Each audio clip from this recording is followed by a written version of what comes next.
Hey guys, welcome back to the channel. Today is Wednesday, March 13th, and what we'll cover today is we'll take a look at Bitcoin. We'll talk about the near position I entered, and then take a look at some of the simple charts most of the platforms offer.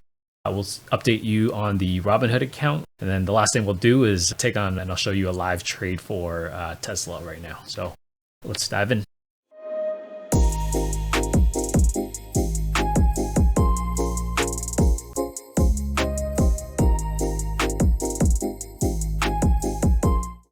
So looking at the daily chart for Bitcoin, we've had these 19s and these 13 combos, which is a reversal indicator.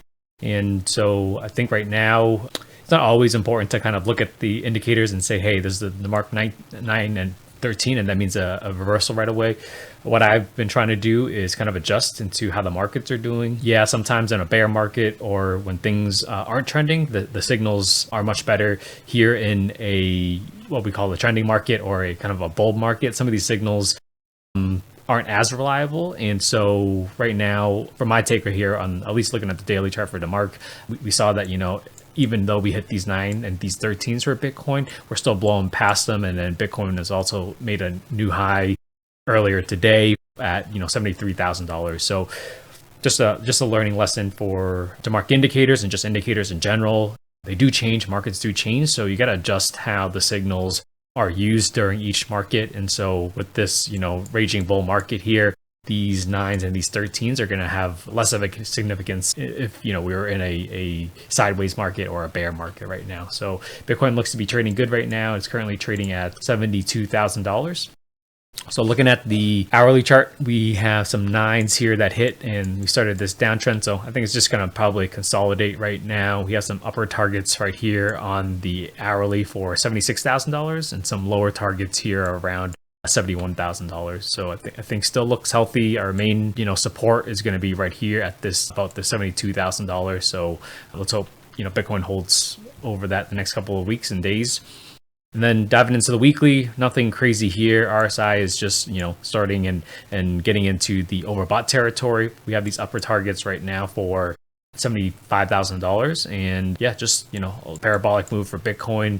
I think from my perspective anyways, if you guys have been studying Elliott wave, I've been learning a little bit more about it, but some of these waves, so you would count this as a 1 here. This would be a 2 right here, and then this is a third wave. Third waves are usually pretty strong, and this could potentially be just the middle of the wave, so we definitely could have a long ways to go seeing this kind of parabolic move and this strong uptrend.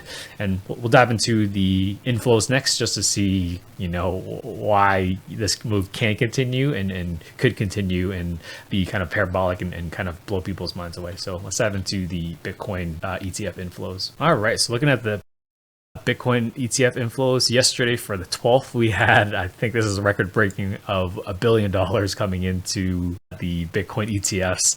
We have, it seems like IBIT right here, which is the BlackRock ETF, has been the leader here at about $800 million.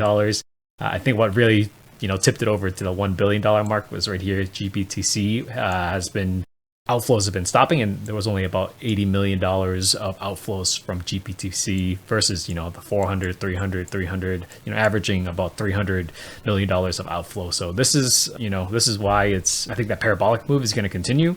Yeah, potentially we could have some smaller dips. And for me, I did this in the last cycle, which was, I think right now is the buy the dip mentality is back. I know that a lot of people are kind of afraid of that and have been scarred over the last 2 years because of the bear market and the downtrend in crypto and stocks, but just knowing to change and adjust, and that markets are changing and the fundamentals of the markets are changing. And then there's a chart on the bottom here that basically tracks, the different ETFs and then how much net assets they had. I think we had a question before, and I had a question was just how much is in GBTC right now. And right now it looks like they still have about $27 billion asset under management, which is still kind of crazy.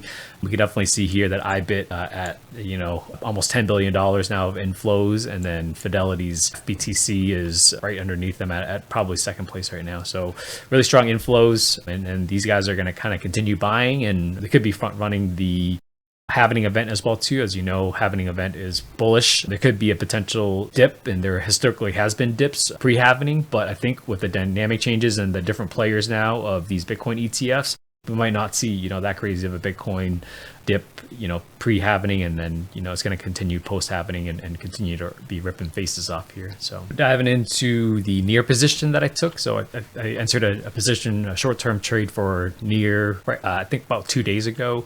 And looking at the charts, technically on a daily, we have, 9s and 13s here. Again, these could indicate trend reversal, so a little bit of cautiousness. Right now, RSI is in the overbought territory, but I think this momentum can kind of continue. Very similar to Bitcoin. I think the signals, you do get kind of false signals as you have these parabolic moves up. Not always best to ignore them, but I think for this market and how things are just kind of going crazy, I'm going to kind of put a little bit less emphasis on these 9s and 13s. We have this really strong support here at about $6, a little bit above $6, so $6.30 here.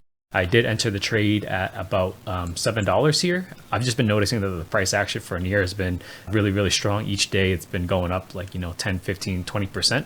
So I did a half position in near, and if it does dip below that, I could add more in there. What I'm really looking at here is the upper target here of around $10 and $11. So I think we were talking a little bit about the risk and reward underneath here. And I think, that's what happens when you wait too long to enter a position at around, the $6, but it kind of broke through here. So I think my main target is going to be this $10, $11 here, and could be potentially more room to run on the and so when I'm doing some of these trades, I usually use some of the hourly charts to at least help me enter a position. And so, right here, another good stop loss is going to be around $7. If we go break underneath that, that's going to be a big one. And then maybe under the 650 as well too, very similar to our daily chart. So taking a look at this chart, I think it's still kind of bullish. And so I'll kind of keep you guys posted of how this near position goes. And then if I add more or take off this position. So I did want to cover, just basic charting tools. You don't need DeMark, and you don't need some of these more expensive indicators. So right now I trade, and I have do my short-term trading in crypto, at least on Coinbase, and they have, this really nice integrated view of, this is just the TradingView's chart plugin right now. So I think you just need basic stuff in here, and I wanted to kind of at least cover with you some of the basic things I use from the charts here. You can click on this indicator tab and add a couple of things in here for indicators, and some of the easy ones I kind of use is, let me just remove these here. So, some of the basic ones is just the MACD. So the MACD is just a momentum indicator. I think the important things, and I'm still learning a little bit about MACD. I know a lot of people use it, and I'm just starting to add it to my toolbox right now too. But the main things you want to see are these crosses here for these lines. If it's crossing, that means it's going to be a downtrend. As you can see, the price actually came down here.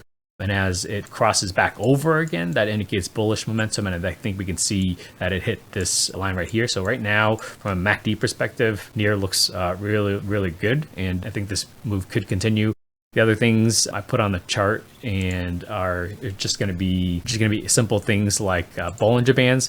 So Bollinger Bands have a 20-day moving average right here, and then they open and close based on a set standard deviation you have. And so this kind of just shows you if things are kind of getting stretched. And so, definitely near is stretched from this indicator, and it's hugging the top of the band here. And so with these Bollinger Bands, you want to just be cautious when, they're tight up against this, and when they're trading in the middle, usually some people also use it for good buying opportunities as they hit, some of the bottom ranges of the band here. Again, not as critical, but I do use Bollinger Band just as a minor indicator. Some people also use this Ichimoku clouds as well too. So just basically a cloud structure. It adds this in there, and basically what you want is above the clouds is bullish, in the middle of the cloud or below the clouds is bearish. So obviously you can see near right now is above the clouds, so just very bullish momentum. And then maybe just the last one is just moving averages. Moving averages are really simple. You can add in there. You do have, we do have the 20-day moving average from the Bollinger Band, so that's good. And then I also added here the 50-day moving average here, just to see if we're above this line, indicating it's bullish, below this line as we were here, just indicating that it's in a bearish state. So you can use these simple tools directly from your trading platform, and basically they're essentially free anyways. So utilize these, learn a little bit more. There's tons of videos on YouTube as well too on how to use those, but those are the main indicators that I've seen that a lot of people in common ones that traders use. And again, keep it simple and learn about it, and add more to your toolbox as you kind of go along. And then you can go in here, adjust settings. So for moving averages, I just went down to here, clicked on moving average. There's a whole bunch of different moving averages, but I just clicked a simple moving average, and then you can click in here, go into the settings. For the inputs here, I had to change this to 50 to make it a 50-day moving average. And then I just made it red just to have it stick out. And then I made the lines a little bit thicker so I can just see it on the chart. But those are the simple things you can kind of take a look at for the chart. And again, I use DeMark, and that's my main system. But for altcoins or some other things that DeMark doesn't have, I would use some of these basic indicators. Okay, so diving over here to our Robinhood account, just to give you guys an update what I've been doing in here. If you guys didn't catch the last update, check it out in the video. And then we basically just bought another contract for RIOT here. Yesterday was a pretty bad down day. The miners, CleanSpark and the RIOT continued to slide, but that was okay. I am using margin with this account, so what I had to do was actually add like $200 to cover my margin. I think as a new trader, I personally wouldn't be using margin if I was a new trader. If you are, a little bit more experienced and want to play with it, I think margin is something you can do and actually use it as part of your toolbox. I think the timing on margin is probably more important. I think that using margin in low risk environments or when there's a breakout could probably be more beneficial than, let's say, using margin at the top of the cycle and then buying into FOMO and things like that. So margin is a tool. Just know that, there are margin calls and there are downsides with margin, but I've been trading with margin a little bit, and it's been helping me basically buy dips and things like that. So I kind of keep margin enabled on this account, and then that's how I've been able to kind of grow it.